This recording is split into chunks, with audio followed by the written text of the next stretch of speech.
Hey, what's up, everybody? I just want to get a couple things off my chest that have been really bothering me. So, the first thing is this Israel First movement where we do whatever Israel wants. We are very much blackmailed by Israel.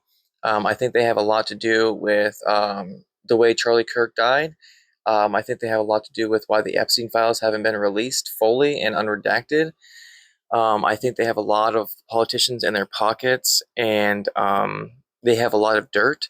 So, they do control a lot of the narrative. And one of the biggest things that I'm pissed off about is the fact that we're still actively funding the genocide against the Palestinians. It is still going on almost every day. Hamas is getting accused of breaking the ceasefire, even though that has been Israel almost every single time. And the fact that Trump is so in bed with Bibi Netanyahu that nobody is really holding him accountable. The ICC, International Criminal Court, has a arrest warrant out for him. Still, nothing has happened. And frankly, we've been funding Israel since 1946 to the tune of over $300 billion, and we're still sending them over $3 billion a year through 2028. 500 million of that being just in military alone, I do believe, and that comes from U.S. News. So basically, this is the top 10 countries that have received the most foreign aid from the U.S. in just 2023. Kenya, 846 million. Afghanistan, 886. Congo, 990. Nigeria, 1 billion. Somalia, 1.2. Ethiopia, 1.5. Egypt, 1.5. Jordan, 1.7. Israel, 3.3. And Ukraine is at number one with 17.2 billion, I think because of the Ukraine Russian proxy war that we're still involved in. And I don't think anybody actually wants to end it. It's all war hawks, all warmongers, and war criminals, just like in Israel. And frankly, I'm not against sending all this aid to different countries that actually need it, that we have contracts with, or these, friendship pacts with. But the fact that we knowingly and willingly are still helping them kill Palestinians day by day by day, and nobody's going in and saying, "Hey, let's arrest this motherfucker because endless war crimes against humanity." Like the UN called them out on it. Human rights organizations have called them out on it. Yet nobody is arresting him or their IDF soldiers who have been actively for years now been posting and bragging about their killings of innocent men, women, and children. And quite frankly, it's really disheartening knowing that our country is a country of terrorists. You know what I mean? So I just would really like to see some war criminals get held accountable. And I don't know that we're going to see that because everybody is bought off and has blackmail against them.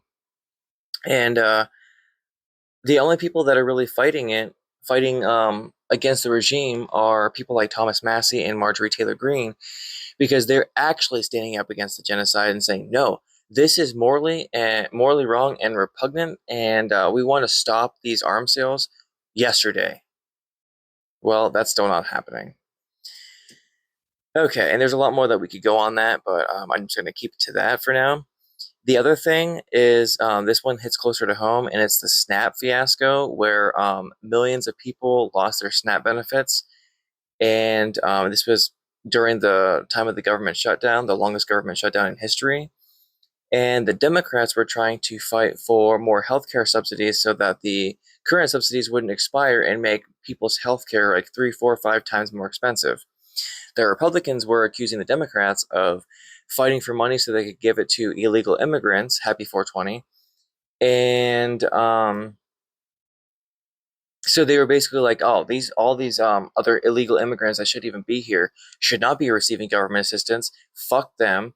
You know, there are people here who also need assistance, but guess what? I don't think most of them even qualify for this public health assistance. And even if they do, so what? They live here. They're contributing to the economy. You know, what's wrong with giving humans health care? Like, are we just anti healthcare? Are we anti human? Actually, our actions have absolutely demonstrated that. So, which brings me to my next point.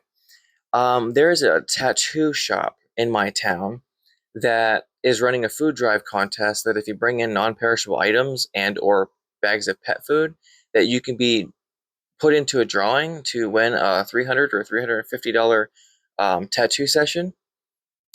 And recently I went to a marijuana dispensary and found out that they're running a discount too. So if you bring in like at least three non-perishable items or whatever you have, you bring it in, and there's a list of single strains of marijuana that you can get on a discount of just $1. Like they're originally 7 or 7.50, and they discount it and cut it down to $1. So the fact that we have tattoo places and marijuana dispensaries stepping up and helping out and try to make sure everybody has something to eat, and the federal government doesn't even want to do that. In fact, Trump actually tried petitioning the court to not release the fucking snap, which actually happened briefly.